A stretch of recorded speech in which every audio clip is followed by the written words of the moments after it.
All right, if we're honest, we probably all do a number of different things that cause our relationships to struggle and sometimes even fail. And depending on the relationship, there are some things that may cause this relationship to struggle, but don't really impact this relationship. And there may be some things that help this relationship to grow and thrive that may not really move the needle much on this relationship. But there are some universal things that will cause relationships to either grow and thrive or will definitely cause relationships to struggle and ultimately fail. So in this video, I want to talk about the #1 relationship killer that I promise you, if consistently found in your relationship, will cause it to struggle and probably fail at some point. And here's the thing. We don't always even recognize we're doing this thing, and some of you may not even be aware that it's present in your relationship. So we're going to talk about the #1 relationship killer. That's today on Relation Shots.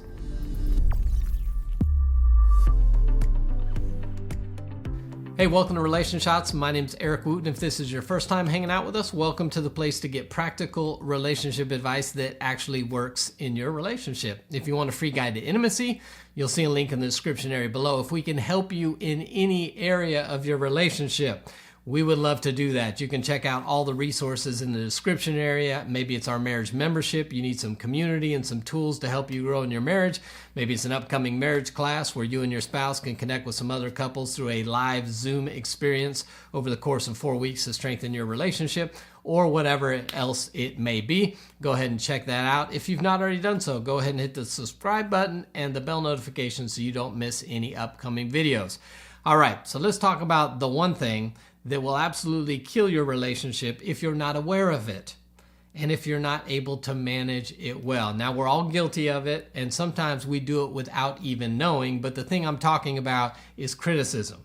Now, don't roll your eyes like, oh, it's criticism, so I can't even tell my spouse something. Listen, we do have to correct, and we do have to share concerns and issues with our spouse, but there's a big difference between complaints, which are okay, and criticism, which will ultimately kill your relationship. Now, complaint is something specific over a specific behavior or an issue that's going on. A criticism is an attack on the person. It's an attack on their character. It's an attack on their integrity. And so they have different impact in the relationship. For instance, a complaint is, hey, could you please pick up your clothes off the bathroom floor after you shower? It causes a mess, and then I end up having to pick it up. That's a complaint. It's a valid concern. A criticism is, I'm tired of you always leaving your clothes everywhere.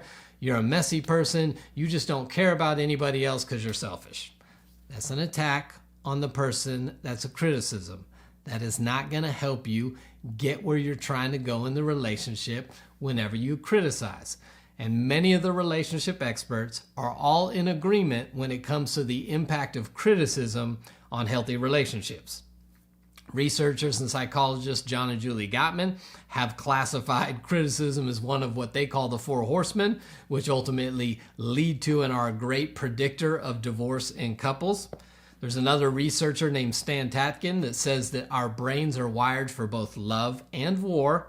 Primarily war, because we're all about survival. But what he says is couples have to work real hard to develop the love side and wire our brain for love, because our tendency is to go to war, and criticism absolutely keeps couples at war. And then Sue Johnson, who's the founder of emotion-focused therapy, says that couples will get in a negative cycle of disconnection when there is constant criticism in the relationship, and they have to break that cycle if they're going to maintain the secure attachments and connection necessary for a healthy relationship.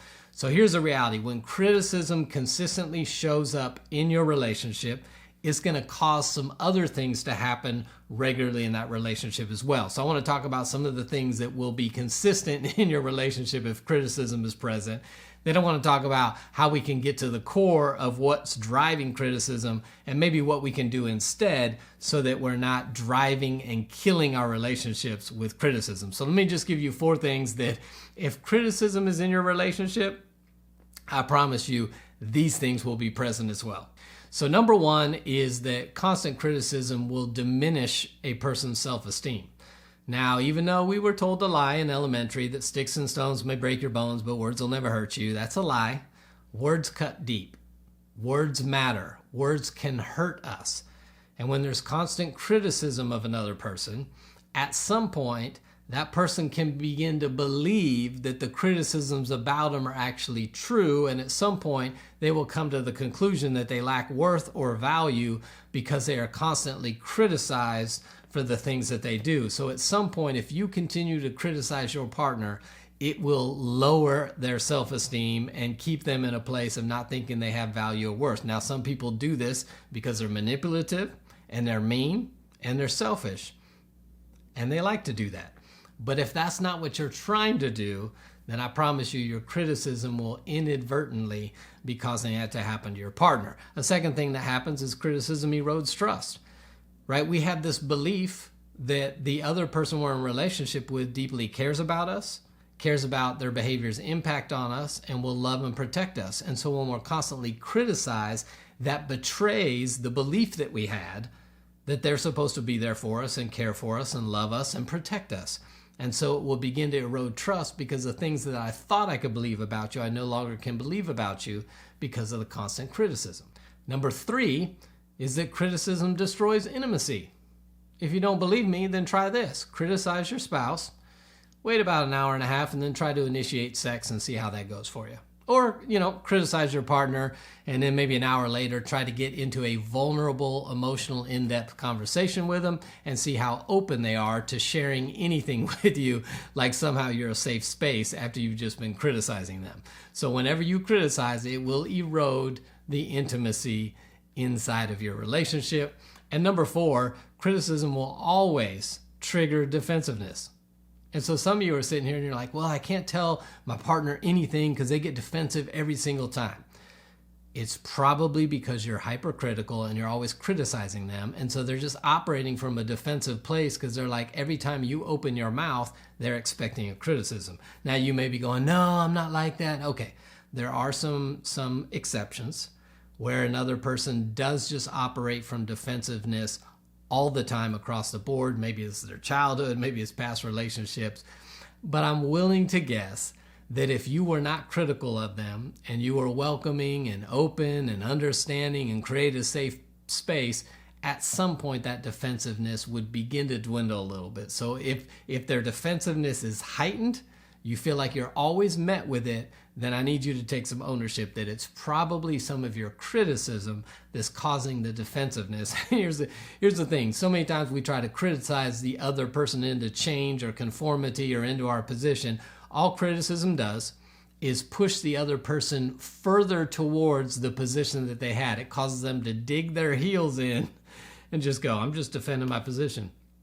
I don't even care if anything you say is valid at this point. You've pushed me so far to my position. I'm digging in, I'm locked in, and I'm going to be defensive. So if criticism is consistent in your relationship, I promise you, you're probably seeing the impact of those 4 things also in your relationship. So what do we do to avoid or unravel criticism so that we don't sit in this negative cycle of defensiveness, criticism, defensiveness, criticism, defensiveness, criticism? Well, we've got to get to the underlying issue that's behind the criticism. Because what can often happen is, for instance, let's take Mike and Kim, fictitious couple. Mike is critical of Kim, so Kim always responds with defensiveness, which causes Mike to be more critical, which causes Kim to be more defensive. And they're stuck in a cycle of criticism and defensiveness. Now, the way that they get out of that situation is they've got to dig a little bit deeper, go one layer down, and figure out what is the issue that is sitting underneath Mike's criticism of Kim. And let's just create a situation. Let's say that Kim is always busy, works a ton, Mike doesn't feel like he's a priority, and he would really like more time with her. That's the issue. And because he's not getting that time, he's hurt.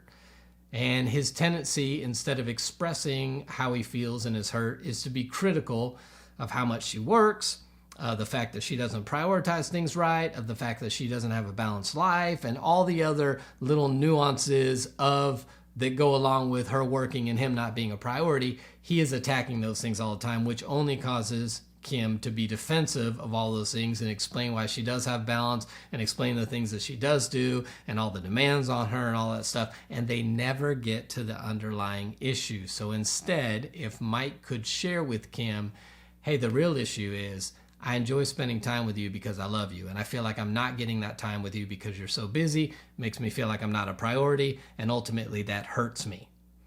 Now, if he's able to share that, now Kim can respond to the needs that he has because she truly loves him. And she can now reassure Mike of the love that she has for him and even prioritize and shift some time a little bit to get some quality time with him. And now the criticism goes way down, the defensiveness goes way down, and they can actually share with each other. So if you're in a position where you find yourself trying to criticize your spouse because you're not getting something you want from them, flip the script a little bit and maybe use I wish statements. I wish I had more time with you, or I wish we had more quality time together, or I wish we could watch some favorite shows together. Whatever it is, I wish that I could get fill in the blank from your spouse or your partner, and then see if they don't respond with the same level of defensiveness because you're able to actually express the thing to them. And if you're on the other side where you feel like your spouse or partner is super critical of you, maybe instead of just responding defensively to what they criticize, ask them, what's at the heart of this criticism? What are you really wanting from me that you're not getting that's now causing you to criticize me because this doesn't feel very good and makes me want to be defensive? And you may be able to draw out of them the thing that underlies their criticism of you so that you can shift out of the cycle. So criticism has proven to be, with researchers, a killer of all relationships. You do not want this consistent and present in your relationship. If it is, recognize how it might be hurting your relationship and shift the conversation to ask for what you really want. Drop the defensiveness and see if you can make some ground in connecting better together so that criticism is eliminated from your relationship. That's the only way to really maintain secure attachment, connection, and intimacy in the relationship. So I'd love to hear your comments in the comment section below. Maybe you're someone who just tends to be critical without even thinking. Maybe you're the spouse who feels like you're always criticized and aren't sure how to respond to that. Love to hear your thoughts in the comment section below. Listen, if we can help you walk in any area of your relationship, our marriage membership is full of longer videos of these kind of topics with worksheets to help you work through the different concepts that you would need in your relationship. You definitely want to be a part of that, as well as a community. We have live Zoom calls and ladies' nights and men's nights, trying to create community and connection so that we can grow our marriages. You can check out the links in the description area below. And until next time, I'll see you right back here on Relation Shots.